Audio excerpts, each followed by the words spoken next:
Hello everyone! Welcome back to my channel. And for today's video, we all gonna have a mukbang. A mukbang with a twist. So please stay tuned and let's find out how does a mukbang with a twist works.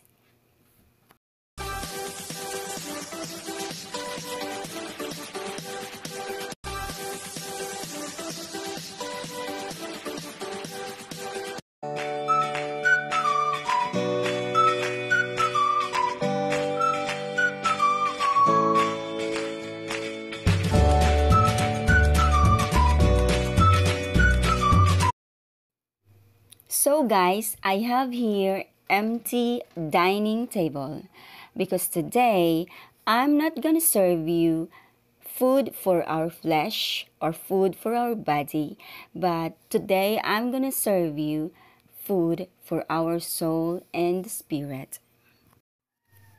Aminin na natin guys, people or humans are focusing on their daily lives to achieve their goals, their ambitions, or to have stable na pamumuhay, or yung iba naman, at least man lang makaraos sa pang-araw-araw.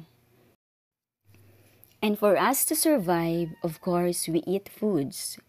We feed our bodies. Gayon pa man, alam na nating lahat yun guys na this body will end soon, this body will perish. Kumbaga, lilisan at lilisan talaga tayong lahat sa mundong ito.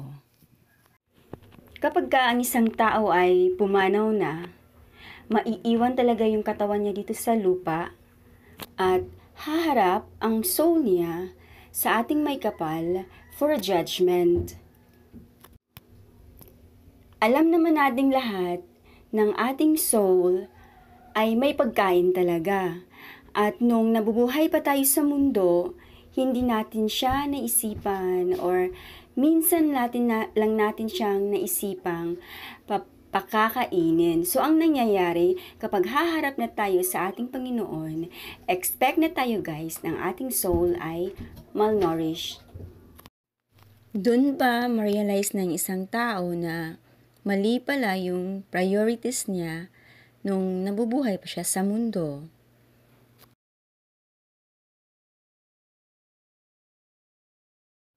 Ngayon kung ang tanong, maring may iba dyan sa inyo, nagtatanong or gustong magtanong kung ano nga ba ang pagkain para sa ating soul.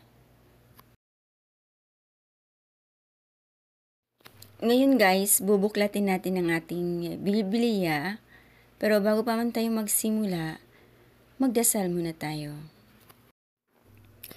In the name of the Father, and of the Son, and of the Holy Spirit. Amen.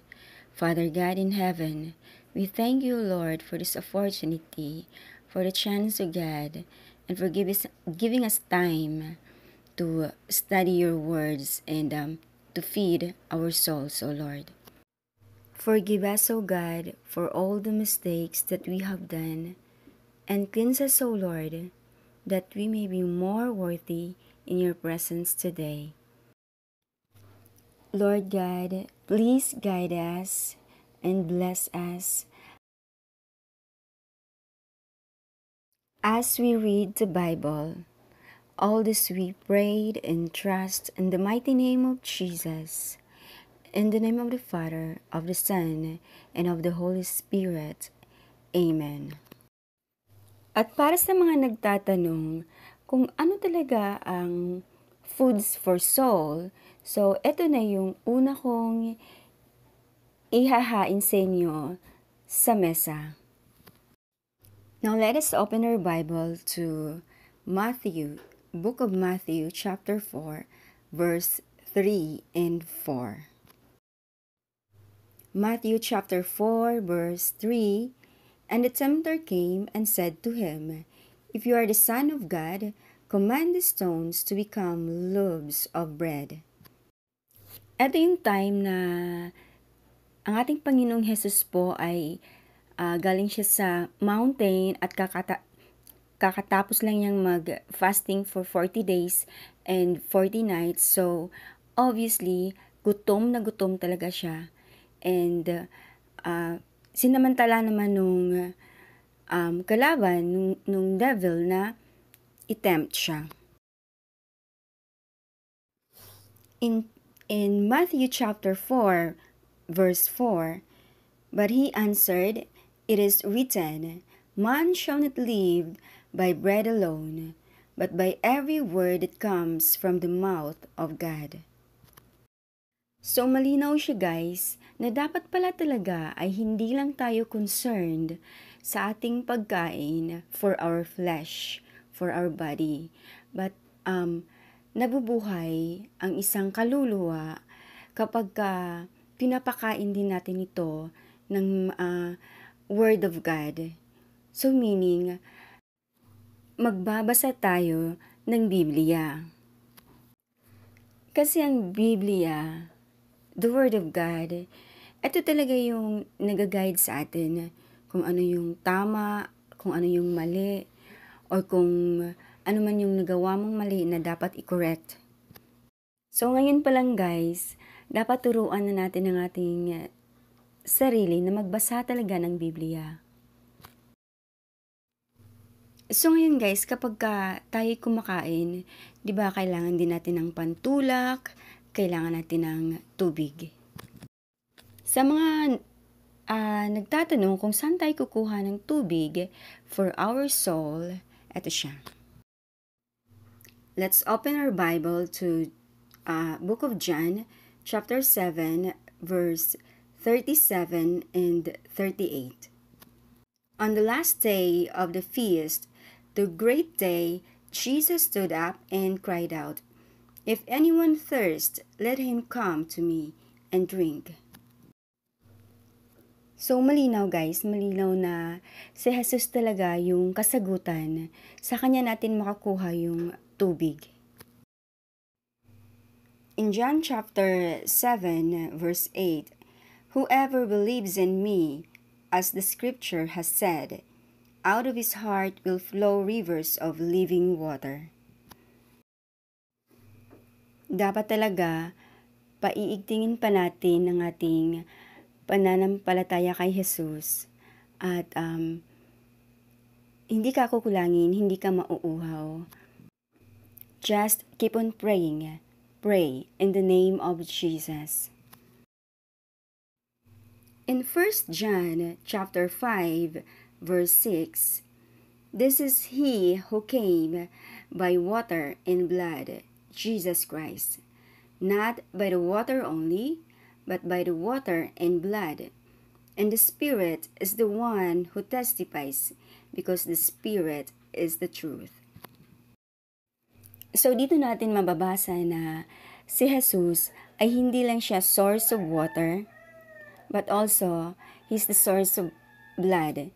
Siya yung dugong dumadaloy sa atin para tayo ay mabubuhay at makamit natin yung pinapangarap nating everlasting life.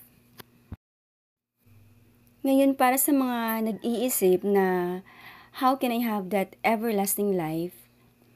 Gayong makasalanan naman ako. In Romans chapter 3 verse 10, "As it is written, none is righteous, no, not one." So malinaw guys, alam na ni Lord yan. Walang perpektong tao sa mundong ito. Lahat nakakagawa talaga ng mali or ng kasalanan. Kasi ganito lang yan eh. Diba tong katawan natin, ang daming bawal. Bawal smoke, bawal alcoholic, bawal drugs. Kasi nga, may masamang epekto sa ating katawan. So, for us to survive, still we eat foods, we drink water.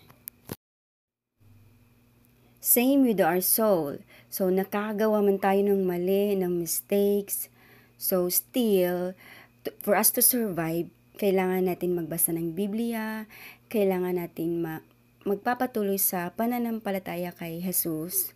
Paigtingin talaga ang pananampalataya.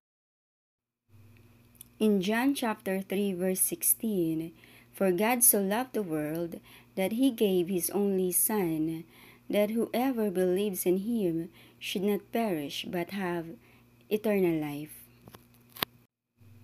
Our Creator, the Almighty God, loves us so much. Kaya wag na po kayong mag-alinlangan. Just believe in Jesus' name for us to have everlasting life.